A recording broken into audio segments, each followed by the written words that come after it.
Magandang araw! For today's video, eto at nagluto nga pala kami ngayon ng ginataang suso at saka ng ginataang karpa. Aba, hindi naman ako masyadong halatang kami mahilig sa ginataan ano. Magkakatulong nga pala kami ngayon sa pagluluto ng aming pangulam para sa aming pananghalian nitong kapatid kong si Tano at sa kanya nga nakatuka yung pagluluto sa ginataang karpa tapos sa akin naman ay itong ginataang suso. Ginalaang man din at content creator na rin nga rin kapatid kong si Tano at kahit papaano inaasahan mo sa pagluto-luto ay kung hindi wari ay kaya pa yan magpakana.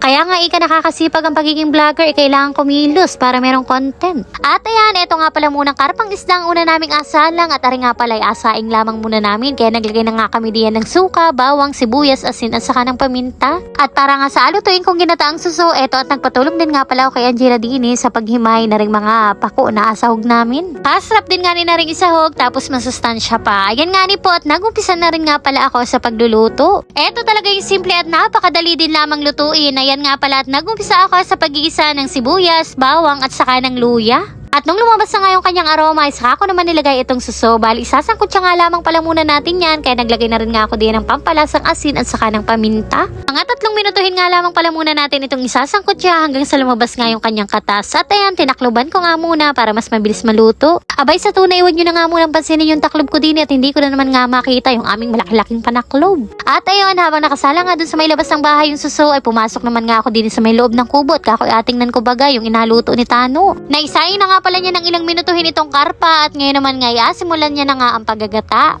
Palibhasa nga kakoy sagana kami sa nyug dini ay talaga namang paborito ang ginataan. Dini nga po sa aming lugar ang tawag sa ganitong ginataan na merong luyang dilaw ay adobo. Kinagisnan na rin talaga namin na ganitong klase nga na yung adobo na inatawag. Kaya minsan kapag kami nga nagaluto ay talaga namang minsan ay apaka-specificin mo pa kung ang gusto ay may tuyo garin ng ginataan sa luyang dilaw. Pero bukod nga sa pulong isa rin talaga ito sa mga masarap na ulamin at napakadali din nga lamang lutuin. At arin na nga po at lutuin na nga kaagad ang kanilang ginataang karpa o adobong karpa kung tawagin din At yun nga po at makalipas sa mga ilang minutuhin ay pwede na rin nga pala natin kaagad ilagay diyan etong pangalawang gata o yung pinakang malabnaw na gata. Matagal-tagal na rin nga ako uling hindi nakakapag-ulam ng ganito kaya naman kakoy talaga namang nakakamiss nga na yung ganitong klaseng ulam. Isa rin talaga ito sa mga masarap na ulamin lalo pa nga kapag ganito ang panahon na tag-ulanin ay kasarap man ding magsup-sup ng garining suso. At yan nga pala at kapag naiga na nga yung unang gata na nailagay natin ay pwede na rin nga pala natin kaagad ilagay etong kakang gata o yung pinakang malapot na gata. At para naman masigit mas masustansya eto at naglagay din nga pala kami diyan itong dahon ng pako. Pinaila-ilalim ko nga lamang yan para mas maluto-luto nga itong ating gulay.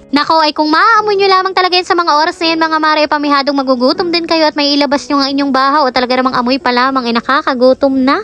At eto na nga po, tumaas bukas-buk pa ay luto na rin nga itong ating ginataang suso na merong pako. At ayan, nung maluto na nga po ay nagpatulong na rin nga ako din kay Tano at nang mahango na namin. Ako po ay sa mga ulam naming aray pamihadong taob na naman ng isang kalderong kanin. At dahil medyo magutom na rin nga ito at pinakuha ko na rin nga ng dahon ng saging itong si Tano at nakakoy makapaghain na nga ni kami at nang makakain na.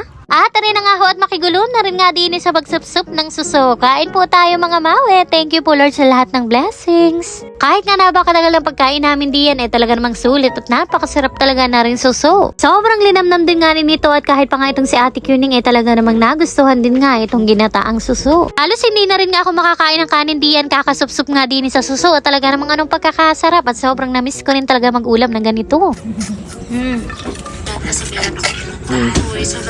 At ayan, maya-maya pa nga ay nagulat naman nga ako dito sa mga biglang dumating at sila nga pala ay mga kaguruan sa dating school na pinagtuturuan ko sa MA Meets. Ay kako nga sa kanila ay sakto yung dating nyo at baka kako gusto nyo ring sumupsup din sa suso na niluto ko. Ako pa nga man din na talaga namang hindi na nga ako nagpadalawang sabi at sumupsupan na rin nga ni kaagad. Ay ika naman nila ay masarap din naman daw at napakalinamnam nga ni na ring luto kong suso. Kaya rin nga pala sila napadaan din sa amin ay baka nga daw meron pa akong kapatid na mag-enroll sa Meets ay kako nga ni wala na at halos lahat kami ay graduate na doon.